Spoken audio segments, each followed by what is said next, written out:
Hello and welcome back to another Excel VBA tutorial. In today's video, we are continuing our discussion on a chart object inside of Excel VBA. So we're continuing on. Last video, we saw how to create a chart, just do some basic formatting regarding the axes and the title, the legend, the chart layout, things along that nature.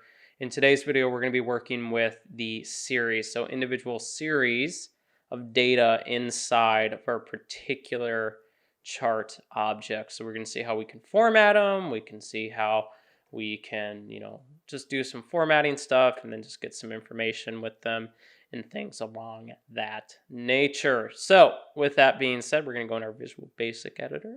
If you haven't already, you want to make sure that you right click, insert module, so that way you insert a new module and you can follow along. So this one's going to be called Sub Work with Series. Okay, so first thing we're going to do is we're going to declare some variables. Like most videos, this is how we start out. The first one will be called chart. This will be a chart object. The second one will be a chart series collection, because a chart can have multiple series objects. And so if we have multiple objects, they usually live in a collection. And sometimes we just want to work with a collection to, maybe get some values, print some names, things along that nature. And then if we want to work with one particular series object, then we declare our final variable called chart series, and this will be a series object. So once we've done that, we need to create a reference to the chart. So the chart that's currently on our active sheet.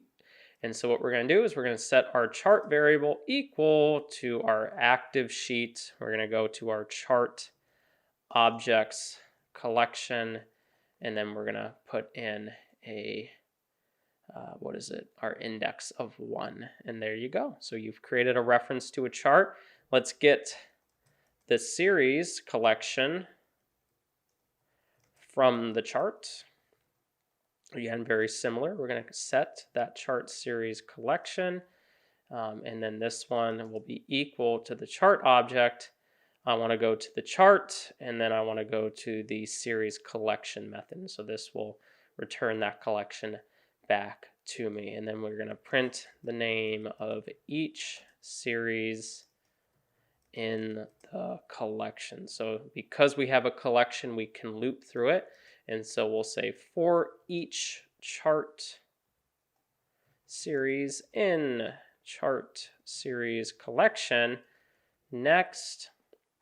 And then I just want to debug print the chart series, and then I can just set the name.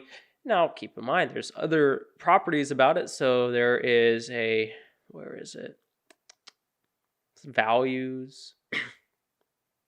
There's the name, obviously. I think there's a category too, or format. I can't remember where it's at. There's something though where it tells you which category it belongs to. And so with this one, this will just simply print out each name. And so that makes sense. So we have a sales, a cost, and a profit. If I go back to my chart, that looks correct. So I'm happy with that. Seems to be working so far. If we want to work with just one particular series, this is very similar. So let's just select one series from our collection. And this will look pretty similar to most other things when it comes to working with a collection. We just simply go into the collection, and then we call the item method, and then we just pass through the name, or we could pass through the index if we wanted to. In this one, I think it makes a little bit more sense to pass through the name because most of the time you usually know the names of the series. So here I'm going to work with the profit series. And now that I've done that, let's just manipulate it a little bit. And so we'll say with the profit series, and we'll say with chart series, and with, I'm going to put that up a little bit. First thing we'll do is we'll add some data labels. And so we'll say has data labels, we'll set that equal to true because by default it's false. And then apply data labels method, and then we'll do type,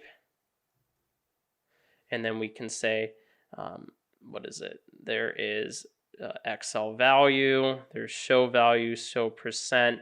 I usually just do XL value. Most time that works fine for me. And then if you go back here, now they have data labels that apply to the profit series. So that's how we would add data labels. Now that we've done that, maybe we want to change the coloring. So we'll change the fill color of the series. And so this will be in the format property. We'll go to the fill. We'll go to the for color, and then we'll call the RGB property, and then we'll pass through some kind of color. I already have one down on my notes, and I think this is blue, something like that. It's like a bright blue. It's a very ugly blue.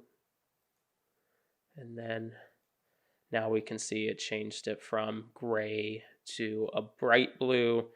Again, it's not the prettiest blue, but it works. Okay, so now that we've seen how to change the fill color, we can do some more formatting if we want. So maybe we want to add some error bars. And so we'll go to the has error bars. We'll set that equal to true. We'll add a leader line. And so this means that if we move the actual data labels, we'll have a line that kind of pulls it right back to the individual series. And so again, we'll say has leader lines, that equals true. You notice a commonality here, has, and we're just setting a Boolean value. That's what we like. And then we can work with particular properties, and then we can work with those particular objects within them. And so maybe I want the color of the border of the leader line to be VB red, something very bright.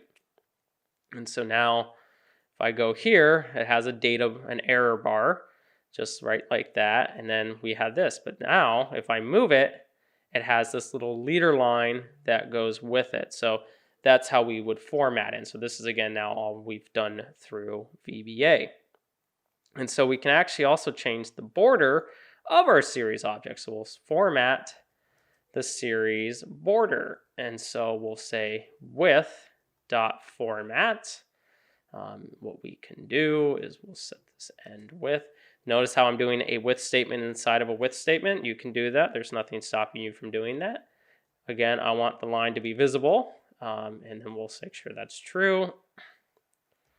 I'm picky. I want to make sure I can see that. So now I have a line, and now I can set the line weight. We can set that equal to 3. And then we can also line.dash.style. We can do MSO line-dot. Line.forecolor. We'll do tint and shade, and that equals like 1. Actually, I'll turn this off. Let's just make sure this works first. So it's going to add a border line. It's going to have a weight of 3, and it's going to be ... I think it might work. I have to double check. Okay, so I still have to define the color. So I'm going to turn this one off. Okay. Okay, and so now it has a border around it.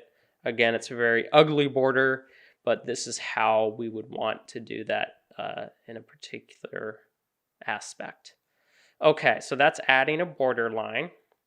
We can also ask some questions about our particular series. So we can say debug, basically print the axes it belongs to. And so what we'll do is we'll do debug print chart series, and then we'll go axes group, and then is the series filtered? And then debug print chart series and is filtered. And so this should return some information back to us. So this belongs to our primary one. If it comes back as 2, it's a secondary axis. And then it is not filtered because if we go back here, we're not applying any filters or anything like that. So I think if, I don't know if it works like that or not, but let's see if I did that. I would hope it comes back as true, but I could be wrong. Okay, so it's still not. So I'd have to look and see exactly what defines it as being filtered, or if this is considered filtered, or if I'm doing something a little bit more, I guess, specific, something like that. I mean, it's selecting the data, so I guess if this would be filtered, maybe that's considered filtered. I'm not entirely sure. But with that being said, I know this was kind of a quick video, but hopefully this is enough to kind of get you started working with series objects in a particular chart object. That's kind of the goal with this. So if you have any questions about working with a chart series, please put them down in the comments below and I'll try to get back to you. Also, if you could, please make sure to like the video.